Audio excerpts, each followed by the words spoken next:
സമയം 10 മണി കേട്ടോ. ചായ കുടിച്ചില്ല രാവിലെ. നമ്മൾ ഗുണ്ടിൽപേട്ട് എത്തി. അവിടെ സൂര്യകാന്തി ഫോട്ടോ ഒക്കെ എടുത്ത് ഗുണ്ടിൽപേട്ട് എത്തിയിട്ടുണ്ട്. ഗുണ്ടിൽപേട്ട് ടൗണിലാണ് ഉള്ളത്. ഇവിടെ ഒരു അടിപൊളി ഒരു ഹോട്ടലുണ്ട്. അത് തപ്പി ഇറങ്ങി നടക്കണം. നമ്മൾ മൈസൂരൊക്കെ പോണ സമയത്ത് സ്ഥിരമായിട്ട് ഭക്ഷണം കഴിക്കുന്ന ഒരു ഹോട്ടലാണ്. അപ്പോൾ കാണിച്ചു തരാം. നിങ്ങൾ ഈ ഭാഗത്തൂരൊക്കെ യാത്ര ചെയ്യുന്ന ആൾക്കാരുണ്ടെങ്കിൽ നല്ല സ്റ്റാൻഡേർഡ് ഫുഡ്, നല്ല വൃത്തിയൊക്കെ ഉള്ളൊരു ഹോട്ടൽ, നല്ല ഭക്ഷണം കിട്ടണമെങ്കിൽ നിങ്ങൾ ഈ ഹോട്ടലിൽ വന്നായിട്ടോ. ഇതിൻ്റെ ലൊക്കേഷൻ വരുന്നത് നമ്മൾ മൈസൂർ ഭാഗത്തേക്ക് ഇങ്ങോട്ട് പോകണം. ഗുണ്ടിൽപേട്ട് എത്തിയിട്ട് കുറച്ചിങ്ങനെ മുന്നോട്ട് വന്നു കഴിഞ്ഞാൽ ആ ബസ് സ്റ്റോപ്പൊക്കെ ഉണ്ടല്ലോ നിങ്ങളവിടെ ഓപ്പോസിറ്റ് ഒരു സ്കൂൾ ഗ്രൗണ്ട് ഒക്കെ കാണാം. അതാ കണ്ടോ, സ്കൂൾ ഗ്രൗണ്ട് ആണോ അതിൻ്റെ ഓപ്പോസിറ്റ് സൈഡിൽ സ്കൂൾ ഗ്രൗണ്ട്. ബസ് സ്റ്റാൻഡൊക്കെ കഴിഞ്ഞ് പോകുന്നുണ്ട്. അതാ നമ്മളിപ്പോൾ ബസ് സ്റ്റാൻഡിൻ്റെ എത്തി ഇവിടെ. ഇതാണ് ഗുണ്ടിൽപേട്ട ബസ് സ്റ്റാൻഡ്. ഭയങ്കര തിരക്കാണ്. രാവിലെ എല്ലാവരും പണിക്ക് പോണ ഇതിൻ്റെ സമയത്തിലാണെന്ന് തോന്നുന്നു നമ്മളിവിടെ എത്തിയത്. പിന്നെ സ്കൂളുണ്ടോന്ന് ആർക്കറിയാം. ആ ബസ് സ്റ്റാൻഡ് കഴിഞ്ഞ് കഴിഞ്ഞാൽ ഇതാ ഇടത്തെ ഭാഗത്തൊരു സ്കൂൾ കാണാം. കണ്ടോ, സ്കൂൾ കാണുന്നുണ്ടോ? ആ സ്കൂൾ ഗ്രൗണ്ടിൻ്റെ ബിൽക്കുൽ ഓപ്പോസിറ്റ് ആയിട്ടാട്ടോ ആ ഹോട്ടലിൽ വരുന്നത് കേട്ടോ. ഹോട്ടൽ ഉത്തരംഭവൻ എന്നതിൻ്റെ പേര്. അപ്പോൾ നമ്മൾ പാസ് ചെയ്ത് അപ്പോൾ നമ്മൾ പോയിട്ട് യൂട്ടേൺ എടുത്തിട്ട് വരണം. അടുത്ത യൂട്ടേൺ എടുത്തിട്ട് അവിടെ കട്ട് ചെയ്ത് കയറണം. ആ യൂട്ടേൺ കിട്ടി.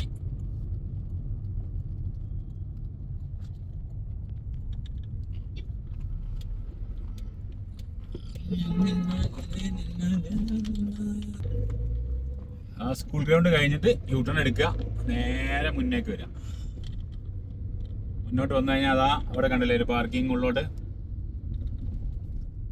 ഈ പാർക്കിങ്ങിൽ ഇങ്ങോട്ട് എടുക്കുക വണ്ടി. പാർക്കിങ്ങിൽ ഫ്രീ ഉണ്ട്. ആ യെസ്, കണ്ടില്ലേ മുന്നോട്ട് നോക്കിയ മുകളിൽ കണ്ടില്ലേ ഹോട്ടൽ കണ്ടില്ലേ ടോപ്പിലായിട്ട് ഹോട്ടൽ കേട്ടോ.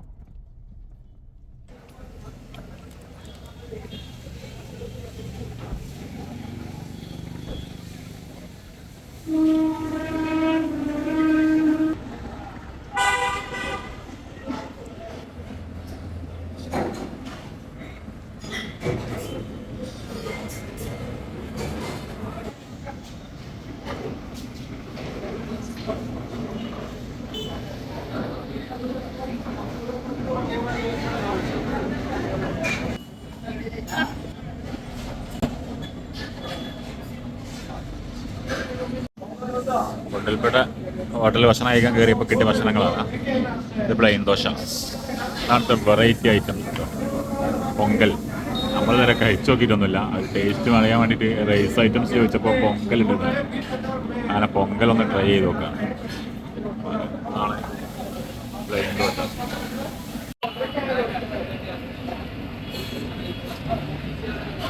നമ്മുടെ നാട്ടിലെ തേങ്ങാച്ചോറ് പോലെ തേങ്ങയൊക്കെ ഏത് സ്പൈസി ആട്ടോ. നല്ല രസമുണ്ട്.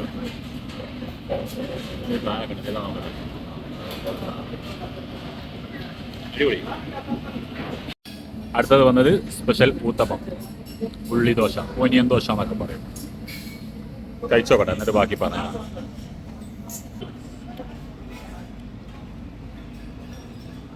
Onion dosa variety.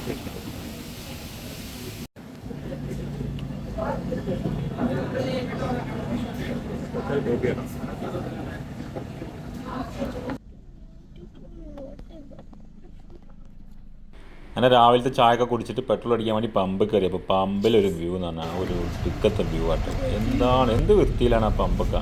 ആ പൂവൊക്കെ ചെടിയൊക്കെ വെച്ച് നാട്ട് പിടിപ്പിച്ചിട്ട് ഇത്രയും നല്ലൊരു പമ്പ് നമ്മളെ നാട്ടിൽ പോലെ നമ്മൾ കാണില്ല കേട്ടോ. ഇപ്പോൾ കർണാടകയിൽ വന്നിട്ട് ഇങ്ങനത്തെ ഒരു പമ്പ് കാണാൻ ഭയങ്കര അത്ഭുതമായിരിക്കും. എന്ത് വൃത്തിയിലാണ് കേട്ടോ അവിടെ മെയിൻറ്റെയിൻ ചെയ്തുകൊണ്ടിരുന്നത്. ലാൻഡ്സ്കേപ്പിംഗ് ഒക്കെ എന്ന് പറഞ്ഞാൽ ഭയങ്കര കേട്ടോ.